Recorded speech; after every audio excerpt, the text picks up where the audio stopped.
Hello and welcome friends, this is Yam Pachauria and you are watching masters in ethical hacking YouTube channel. तो दोस्तों, आज हम बात करने वाले हैं एक बहुत ही इम्पोर्टेंट एंड अमेजिंग टॉपिक के बारे में और उम्मीद करता हूँ ये पसंद आएगा। और ये वीडियो क्यों देखिए उसके लिए मैं 3 रीजंस आपको बता देता हूँ। नंबर 1, इसका सबसे बड़ा रीज़न ये है कि कई बार आप लोगों ने मूवीज़ के अंदर ये देखा होगा कि कोई भी पर्सन है और वो किसी की भी डिटेल बड़ी आसानी से निकाल लेता है। यानी कि अपने सिस्टम में वो जाके किसी की भी मतलब कोई भी सॉफ्टवेयर वो यूज़ करता है, कोई भी टूल वो इस्तेमाल करता है जिसमें उस पर्सन के ईमेल आईडी डालेगा या फिर उसका फ़ोन नंबर डालेगा या फ़ोटो डालेगा और उसकी पूरी जानकारी उसके सामने आ जाएगी पलक झपकते ही। कौन है, कहाँ रहता है, क्या ऑप्शंस है, सारी डिटेल्स।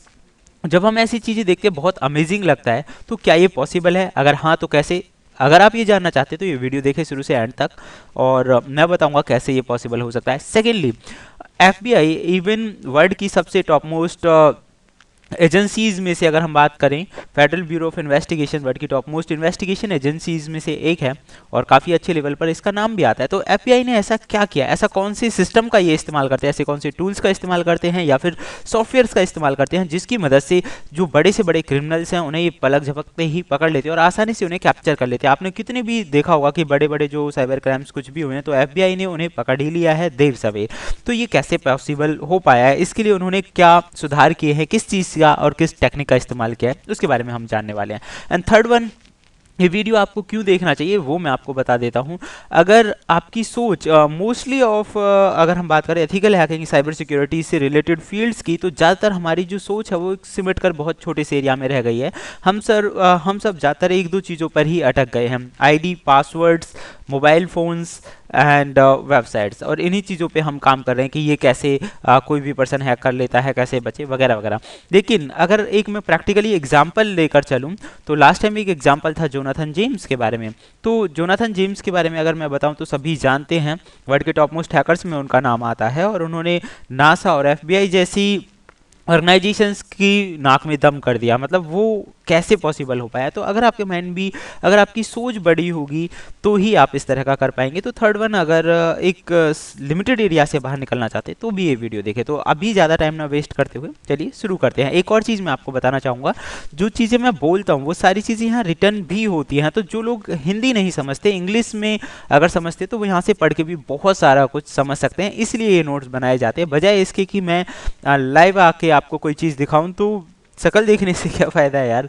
इवन जस्ट आपको रिटर्न में कुछ चीज़ें मिलेंगी तो हो सकता है कई चीज़ें नई और ऐसी चीज़ें यहाँ पे मिल जाएं जो शायद मैं बोलकर नहीं बता पाता हूँ। तो that one I choose this method. तो अब हम बात करने वाले हैं सेंटिनल। दोस्तों, सेंटिनल अगर मैं बात करूं तो एक सॉफ्टवेयर केस मैनेजमेंट सिस्टम है जिसे एफबीआई ने डेवलप किया था और इसका मेन पर्पज़ था कि डिजिटल और पेपर प्रोसेस वाला जो वर्क है वो एकदम प्योरली तरीके से होना चाहिए। अगर आप बात करें डिजिटल की तो डिजिटल में तो कंप्यूटर भी आते हैं।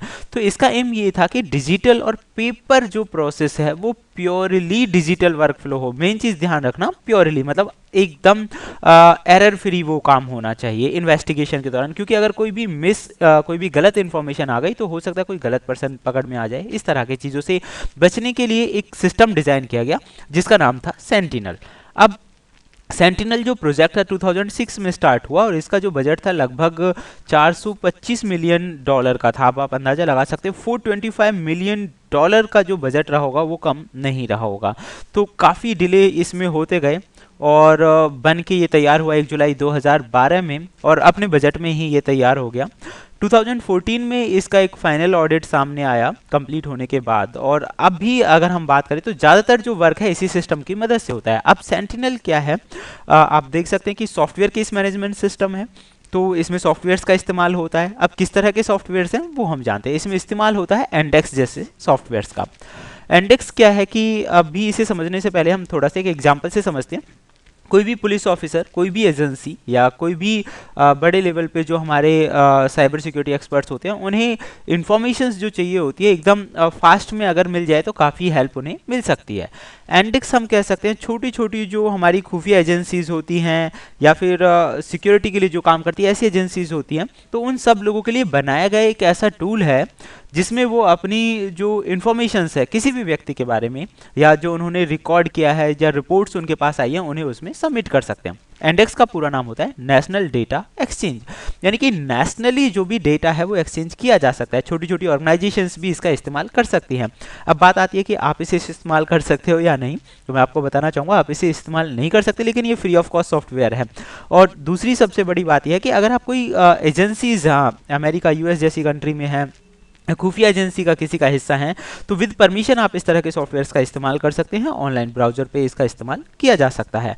तो इंडेक्स में सबसे अच्छी और ख़ास बात यह है कि बड़ी जो पुलिस डिपार्टमेंट्स हैं या खुफिया एजेंसीज़ हैं या फिर नॉर्मल एजेंसीज़ हैं जो क्राइम केसेस को सॉल्व करने में मदद करती हैं, जो कि मतलब लॉ से जुड़ी हुई एजेंसीज हैं, उनके लिए बहुत बेहतरीन चीज़ है।